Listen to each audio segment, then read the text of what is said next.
गुरु प्यारी साध संगत जी, आज फिर से एक सुंदर सी साखी आप सभी को सुनाने जा रही हूँ। गुरु प्यारी साध संगत जी, 84 से मुक्त होने के लिए इस मानस जन्म में हमें 2 अनमोल हीरो की ज़रूरत पड़ती है। अगर हम उन 2 अनमोल हीरो को संभाल के रखें तो हम ज़रूर इस 84 से मुक्त हो जाएंगे। तो आइए गुरु प्यारी साध संगत जी, सुनते हैं आज की ये सुंदर सी साखी, जिसमें मैं आपको बताऊंगी कि ये 2 अनमोल हीरे कौन से हैं जो परमात्मा ने हमें बख्शे हैं, लेकिन फिर भी हम उनको अपने पास से गायब कर देते हैं, उनको मिट्टी में मिला देते हैं। तो आइए गुरु प्यारी साध संगत जी, सुनते हैं आज की ये सुंदर सी साखी।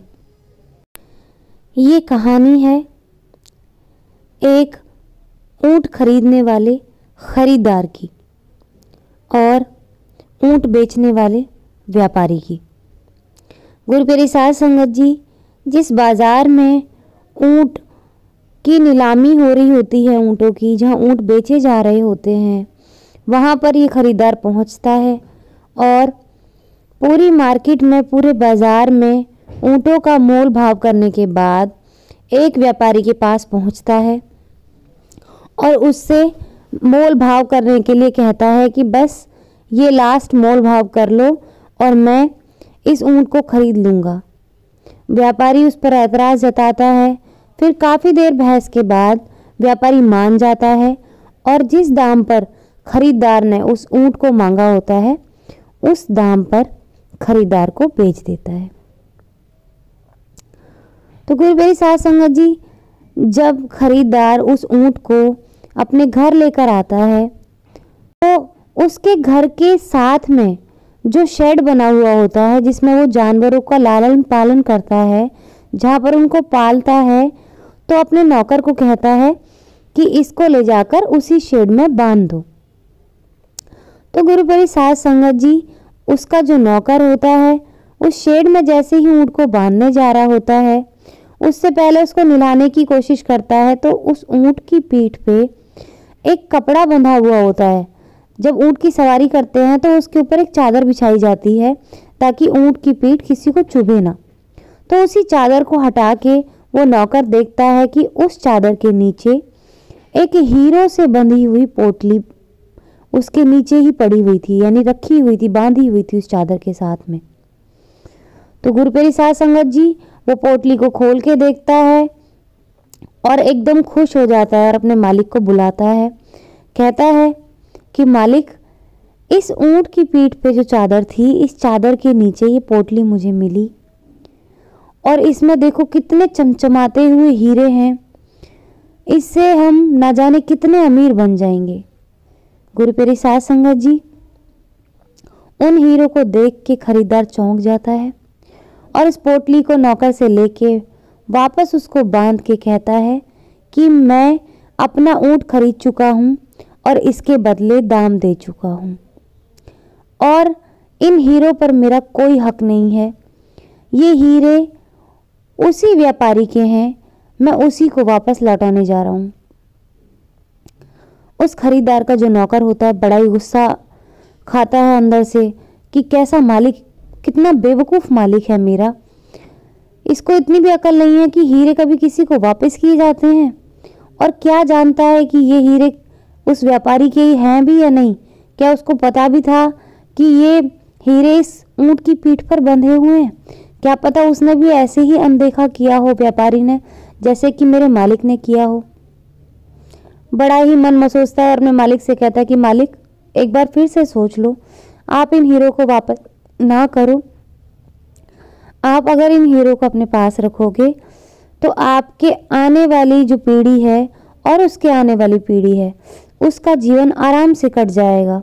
फिर आप जाने अनजाने ऐसी गलती क्यों कर रहे हैं? वो अपने नौकर को ये बात कह के जाता है कि मेरा सिर्फ ऊंट पर अधिकार है, इन हीरो पर कोई अधिकार नहीं है। मेरा फर्ज है कि जिससे मैं इस ऊंट को लेकर आया हूँ, मैं उस व्यापारी को ये पहुँचा दूँ। बाकी आगे उसकी ईमानदारी, उसका मन। तो गुरु प्यारी साध संगत जी हीरे लेके खरीदार व्यापारी की तरफ चल पड़ता है और व्यापारी को जाकर वो थैली वापस कर देता है। तो व्यापारी बड़ा खुश होता है और उस ऊंट वाले से कहता है, यानी उस खरीदार से कहता है कि मैं इसको ढूंढ रहा था काफ़ी देर से और ये मुझे मिल नहीं रही थी। तुमने मुझे बड़ी ही ईमानदारी से इसको वापस लाकर दिया है। अब तुम इसमें से एक हीरा उठा सकते हो। इस पोटली में से एक हीरे पर तुम्हारा हक है, ये मैं तुम्हें इनाम में देता हूँ। तो गुरु प्यारी साध संगत जी वो खरीदार कहता है कि इस हीरे पर मेरा कोई हक नहीं है, मुझे ये हीरा नहीं चाहिए। हाँ, आप अपनी पोटली संभाल कर रख लो। ये पोटली देने से पहले मैंने अपने हक के 2 हीरे इसमें से संभाल लिए थे। व्यापारी को बड़ा गुस्सा आता है और वो पोटली खंगालने लग जाता है, पूरे हीरे गिनता है और हीरे गिनने के बाद में उसको पता चलता है कि वो हीरे तो पूरे हैं। तो वो बड़े गुस्से से खरीदार से कहता है कि तेरा दिमाग खराब है, कौन से 2 हीरे तूने इसमें से रख लिए हैं, सारे हीरे तो पूरे हैं। तो वो कहता है, खरीदार उस व्यापारी को जवाब देता है कि मैंने इन हीरों की तो बात की ही नहीं जो तेरे हाथ में है।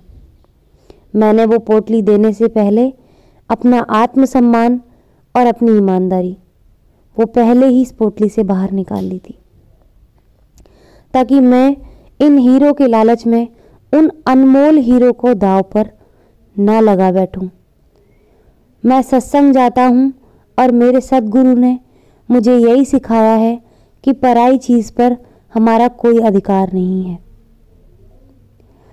हमें जीवन में ईमानदारी का रास्ता अपनाना चाहिए और अपने आत्मसम्मान का ख्याल रखना चाहिए। जो इंसान आत्मसम्मान वाला होता है, ईमानदार होता है, उसके लिए हर रास्ता आसान होता है। अगर वो 2 अनमोल हीरे अपनाए जीवन में जो परमात्मा ने उसको बख्शे हैं, तो वो ज़रूर इस 84 से मुक्त हो जाएगा। सीधा सच्चा रास्ता अपनाने वाले कभी भी राह में नहीं भटकते, तो उनके रास्ते यूं ही साफ हो जाते हैं, चाहे वो जीवन का रास्ता हो, चाहे वो परमात्मा से मिलने का रास्ता हो। तो गुरु प्यारी साध संगत जी आज इसी के साथ इस सुंदर सी साखी को मैं यहीं समाप्त करना चाहूँगी और इसके साथ एक सुंदर सा संदेश आप सब तक पहुंचाना चाहती हूँ कि अपने जीवन में हमेशा ईमानदार रहें और अपने आत्मसम्मान को बचा कर रखें। इससे अनमोल दौलत दुनिया में कोई नहीं है। अगर आप खुद पर विश्वास रखेंगे, ईमानदार रहेंगे, आत्मसम्मान की रक्षा करेंगे अपने, तो परमात्मा खुद आपकी हर ख्वाहिश को पूरा करेंगे। और अगर आप इन दोनों अनमोल हीरों को गवा के, इनको दांव पे लगा के अगर किसी के साथ बुरा करना चाहेंगे, तो गुरु प्यारी साध संगत जी परमात्मा भी आपसे रूठ जाएगा। वो कभी फिर आपकी मदद नहीं करेगा और आप इस 84 में यूं ही भटक जाओगे। तो गुरु प्यारी साध संगत जी आज इसी के साथ इस सुंदर सी साखी को यहीं समाप्त करना चाहूँगी। मिलती हूँ आपसे अपनी अगली वीडियो में नई साखी के साथ।